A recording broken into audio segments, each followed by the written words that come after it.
kii benn góor jigéen la woon góor jigéen bi dee bi mu deewee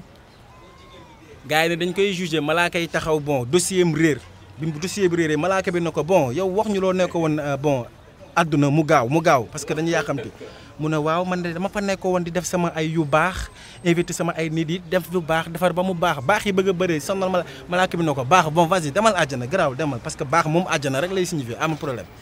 quelque temps góor jigéen bi nekk fa bi mu fa nekkee àjjana bi neex ku nekk ak sa calme kenn lijjantiwul kelm moom mu def tekk jàpp ñàmburam ba benn jour rek mu jot benn message grand sabar ce soir au Safara Night Club rek góor jigéen bi tëb daw waddal ligne bi yëkkati peñe yi jël valise bi génne brosse à dents yi waddal seetu yi malaaka yi daw si mais lu xew mën na leen dama bëgg ngeen dimbala ma safara ngay toj.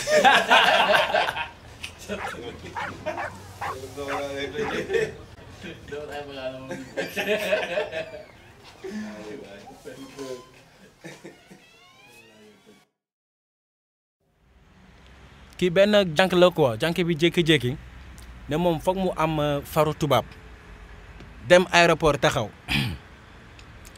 gars yi di génn rek mu daj ci benn tubaab buy xaar benn waayam mu ne ko ça va tubaab bi ne ko ça va mu ne ko qu'est-ce que tu fais là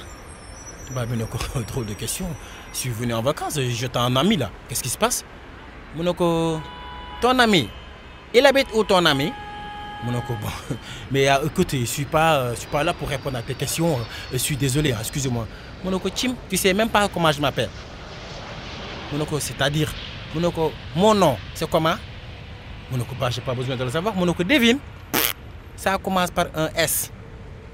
mu ne ko ça commence par un S écoute madame c'est Sophie mu ne ko non c'est pas Sophie mu ne ko bah madame si c'est pas Sophie c'est Sandra mu ne ko madame c'est mu ne ko non c'est pas Sandra mu ne ko bon excusez-moi madame moi je suis archi pressé et je sais pas que ça va faire deviner S ou